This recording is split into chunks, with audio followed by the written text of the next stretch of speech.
There are moments in congressional hearings that everyone in the room understands immediately. Not after the coverage, not after the analysis, not after the clips circulate and the commentary arrives and the experts explain what just happened. In the moment, instantly, with no delay between the thing occurring and the recognition that the thing has changed everything. This was one of those moments. Senator Adam Bennett Schiff had been building toward it for 11 minutes. His questions had been precise from the start, not the kind of broad, rhetorical questions that fill the early rounds of a confirmation hearing, but targeted, specific, document-grounded questions that each fit inside the one before it like pieces of a structure being assembled in real time. Kash Patel had answered all of them, carefully, competently, with the discipline of someone who had been prepared by some of the most experienced legal and political minds in Washington. His responses were controlled. His demeanor was steady. He had weathered the morning's earlier questioning without a visible crack. To anyone watching the first 90 minutes, it looked like a confirmation proceeding running exactly the way confirmation proceedings run. Nominee deflects, senator presses,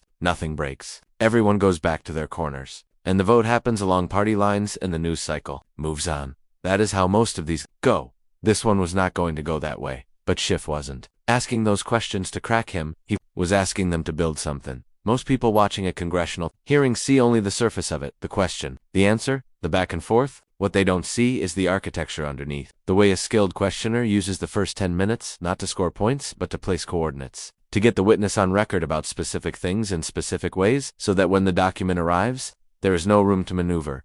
Schiff was building that architecture, a sequence, a documented, verifiable, source-confirmed sequence of events, each question establishing one more coordinate on a map that only Schiff could see in full. And with each answer Patel gave, he was, without knowing it, confirming one more element of that map. That is the mark of a genuinely prepared interrogator, not the one who asks the hardest question first, but the one who asks 11 careful questions, so that when the 12th arrives, there is nowhere left to go.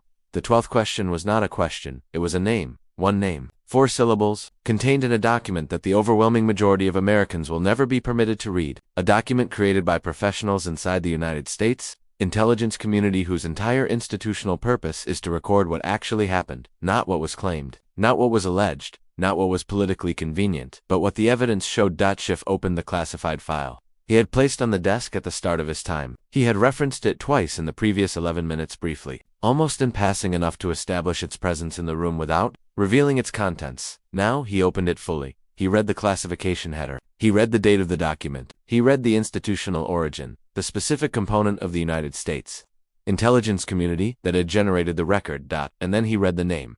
One name, contained in a classified government document, placed into the open record of a Senate confirmation hearing for the director of the Federal Bureau of Investigation. The reaction in the room was not gradual, it was immediate. 2 members of the committee turned toward each other simultaneously. A senior staffer standing along the back wall took a single step forward before stopping. The legal team seated behind Patel, experienced Washington attorneys who had spent weeks preparing him for precisely this kind of proceeding, went very still in a way that experienced observers of Senate hearings know means something specific. It means the preparation did not cover this. And in a confirmation hearing for the director of the Federal Bureau of Investigation, that is not a small thing to have uncovered. Patel's expression held. He is too experienced, too disciplined, too practiced in the specific performance required of a nominee in a high confirmation proceeding to allow his face to collapse in front of a room full of cameras. But something changed in it, a quality of presence that had been there all morning, the forward-leaning, engaged, ready quality of a man who knows exactly where he is and exactly what he is doing, shifted into something more careful, more internal, the expression of a person who is processing something faster than they are showing.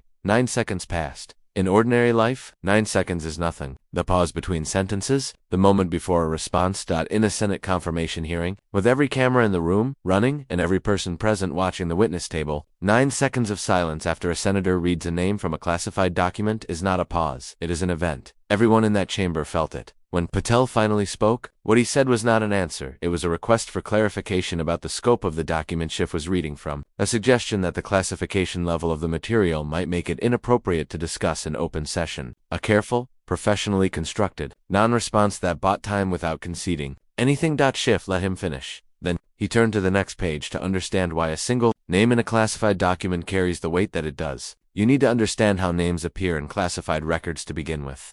Intelligence documents do not include names casually. Every name that appears in an official classified record is there, because the institution that created the document determined that including it was necessary for the accuracy and completeness of the official account. when a name appears in a classified intelligence record in connection with a specific set of events, it means that the professional, analysts and officers responsible for documenting those events concluded on the basis of the evidence available to them that the person named was connected to those events in a way that needed to be preserved in the official record.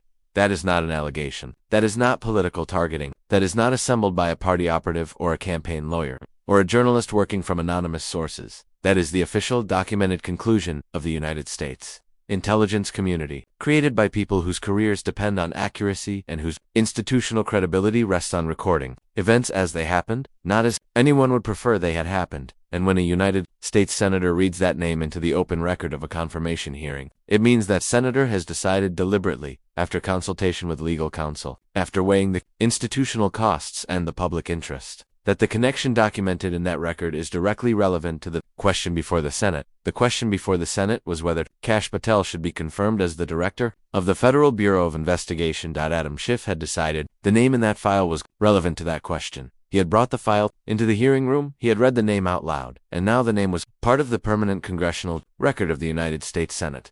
The second page, Schiff turned to contained context, not background in the general sense. Not the kind of surrounding information that allows a document to be reframed or reinterpreted into something more politically comfortable. Operational context, specific dates, specific locations, specific institutional decisions made by specific individuals at specific points in a documented timeline. The kind of context that does not soften what the first page said. The kind that makes it harder to explain. Schiff, read 3 paragraphs from that second page. By the time he finished the third paragraph, the hearing had become something different from what it had been when the day started. It had not been a dramatic proceeding up to that point, contentious in places, pointed in others. There had been sharp exchanges, and careful answers, and the predictable tension that runs through any hearing where the stakes are high enough that both sides understand the consequences of saying the wrong thing. But it had been, at its core, a political proceeding. 2 sides, 1 table, a set of arguments playing out in the space between them, but running largely along the predictable lines of a partisan confirmation process, one side pressing, the other defending. The nominee navigating between them with the professional skill his preparation had provided. That version of the hearing ended when Schiff read the name. What replaced it was something more serious. More still, the kind of atmosphere that settles over a room when the people in it understand that what they are witnessing is not a political exchange but an evidentiary one. Not one party arguing against another, but an official record confronting a public narrative and the two refusing to reconcile. Patel's legal team requested a brief recess. Schiff declined to yield his time. He continued reading. What followed over the next 4 minutes was among the most methodical and consequential passages of questioning in recent Senate confirmation history. Not a spectacle, not a performance engineered for social media, something quieter and more durable than either of those things. A public accounting, conducted in the open, on the permanent record, in the chamber of the United States Senate. Not because of what Schiff said, he said relatively little, but because of what the documents he was reading said, and because of the accumulating silence that built around each passage as Patel found, again and again, that he had no answer that could close the distance between the official record and the account he had been presenting. He tried several approaches. He questioned whether the document had been properly declassified for use in open session. Schiff cited the relevant statute and his authority as a member of the Senate Intelligence Committee. He suggested that the name in the document might refer to a different individual with a similar designation. Schiff turned to a third page that included additional identifying information. He indicated that he would need to consult with counsel before addressing the substance of a classified record in public. Schiff noted that the substance was now part of the public record regardless, and asked if Patel wished to correct anything in it. Patel said he would address the matter in a closed session. Schiff said the open record would reflect that no correction had been offered. It will, it does. That is the thing about the congressional record, that political operations and communications teams in experienced Washington lawyers, people who are very skilled at making other things disappear, sometimes allow themselves to forget in the heat of a difficult moment. They can manage the news cycle. They can flood the zone with competing narratives. They can generate enough noise that most people stop paying attention to the original signal. They cannot edit the congressional record. It does not forget. It does not soften with time. It does not adjust its language in response to subsequent political developments. It does not disappear because the news cycle moves on, or because a confirmation vote goes a particular way, or because the people who would prefer it not exist are sufficiently powerful to make most other things disappear. It sits in the archive of the United States Senate, exactly as it was transcribed. For as long as the Republic exists, the name Adam Schiff read into that record on that morning is there now. Permanently.